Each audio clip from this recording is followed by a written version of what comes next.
Have you ever been in a dynamic where one comment seems to change everything and suddenly you're the problem? Your words get misunderstood and you walk away thinking, wait, what just happened? You didn't mean to start a fight, but somehow you end up feeling blamed, confused. You're just tired of feeling dismissed and you want to turn the tables around. Well, this video is for you. Let's talk about why this happens and the single most important step that you can take so that you no longer attract toxic patterns in a partnership. Think of what would change if you actually felt safe enough to say what you mean to say without it causing a fight. But before we dive in, if you want real tools that are going to help you attract better and healthier love, then subscribe to this channel and hit the button with the bell, because what you feed your mind is what you become. I coach women inside the self-worth system to transform the wounds that keep them tethered to toxic patterns. And I've lived this too, so I understand it. I know how hard it is to keep choosing the wrong people who refuse to grow and leave you feeling like you have to fix everything about yourself to meet them there. I look forward to seeing you subscribe. Okay, so imagine this. He says all the right things. He helps you feel seen. Things feel so good. And then slowly, or even suddenly, he starts to dismiss your feelings. And he has you walking on eggshells. And so you're just really unsure if you should speak up, if you should say sorry, or if you should pretend like it just doesn't bother you. Does that sound familiar? So then what do? You try harder. Maybe you start standing up for yourself, or maybe you just start playing it cool. And all of that backfires. You just want to get things under control to get you back to safety. This is the way that it was. So what happened? The harder you try, the worse it gets. Maybe he fights back, maybe he pulls away. You start to feel afraid and it's unfair, and you start to wonder, why does this keep happening? You feel like the problem, but deep down, you know that it's not just you. Your friends and family might tell you that he's just toxic, to leave him, but what if it's just not that simple? And so this is the important part. What if these patterns are not random? What if they are simply a mirror? And that mirror is reflecting back all of your subconscious beliefs about yourself and what you are worthy of. And I know it might be hard to hear this, but it's also really powerful. And it's powerful because if you are the common denominator in all of this, in what you are attracting into your life, then that means that you have the power to change this. And I used to blame myself and my partner for everything, for his distance, his defensiveness, his refusal to change. He blamed me right back, and then I'd question myself until the relationship fell apart one day. It just completely fell apart, and nothing changed until I started asking myself, why won't he change? And I started asking, what is this showing this about myself? That is when everything shifted. Keep watching to find out exactly how you can make this shift to empowerment and literally transform your relationship. But first, before we go into the depths of what I'm about to talk about, which is really important, I just want you to think about what would change if you actually felt safe enough to say what it is that you actually wanted to say without it starting a fight. How would it feel to know that you're not a dependent seeking validation, but instead you're creating a new way to love that is rooted in communication, self-love, and honesty? Let me know how that would feel in the comments below. Okay, so neuroscientist James Doty, he explains that our brains are literally wired by experience and belief. So your early environment would have been what created your neural pathways that are solidified in your default settings about what love feels like, what it means to you, what you're worthy of. And because that subconscious mind runs the show 95% of the time, you don't realize that your attraction to somebody emotionally unavailable is not random. It is actually your brain recognizing a pattern that it knows in order to survive, even if it doesn't feel good. So think of your brain like a bridge that was built in childhood, and it wasn't built just based on what you consciously remember, but on what you actually emotionally experience. You don't want to rely just on memory alone here. This is literally based on what you experienced.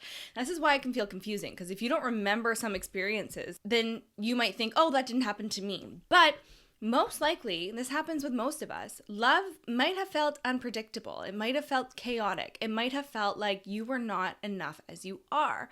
And what's going to happen there is you built a bridge towards people who give mixed signals. If connection meant like overgiving, then you built a bridge towards people who needed fixing. If you say you want stability in the logical parts of your mind, but your subconscious bridge is still wired to lead you back to something that is familiar, which might be unhealthy, not necessarily what's good for you, that would be why you are not repelled by behavior that is less than acceptable.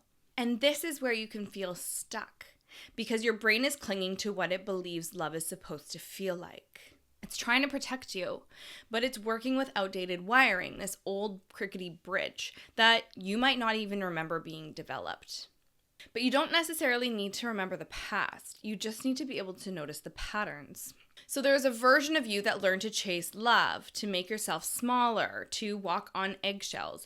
And she was trying to stay safe at the time. And if both of you are standing on shaky bridges of your own, and this is why attachment styles don't really make a lot of sense to be able to like do something with, because it's all the same root. It's just we have different ways of expressing it. So if you're anxiously pushing towards him and he's avoidantly pulling away, that's just both of you standing on shaky bridges. That's how you cope. They're built from fear, old wounds, betrayals in the past. So how can you truly meet in the middle? There can't be real vulnerability if both of you are afraid that the bridge is going to collapse. And that's why so many relationships crack under conflict, because the bridges were not built to hold the weight of real relationships. But guess what? You can build a new bridge. So this is your time to change your story. This is exactly why regulation is the very first phase of my self-worth system. It is about rebuilding your side of the bridge from the ground up, making it sturdy enough to hold your truth, to hold your boundaries and your needs. And when you learn to regulate first, everything changes. You can stay present and grounded even in those old patterns, in those hard conversations. You stop abandoning yourself trying to control them, and you start to instead notice your patterns instead of succumb to them. And then what happens is you begin to respond rather than react to old patterns. We start to change the dialogue.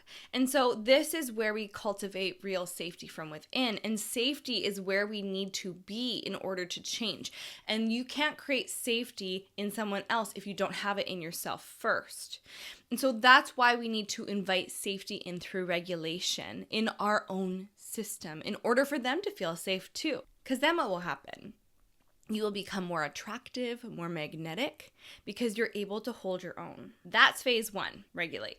Start regulating and you start the path to a new life. Now, I have lots of videos on my channel that really show you how to do this step by step, like meditation, visualization, different somatic exercises.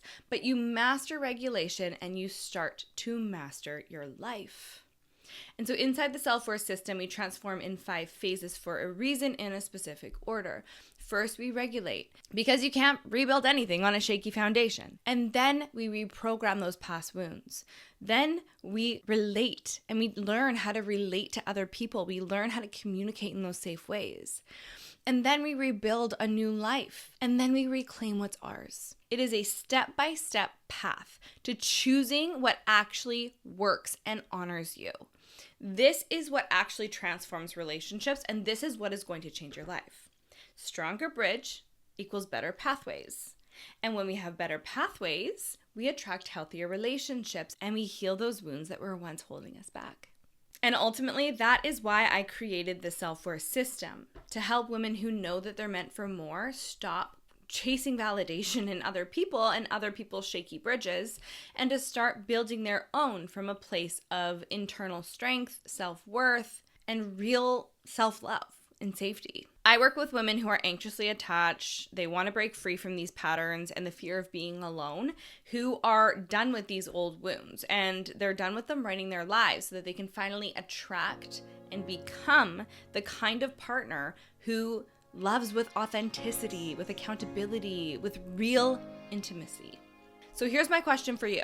Are you done with waiting for somebody else to make you feel worthy and start owning that power for yourself?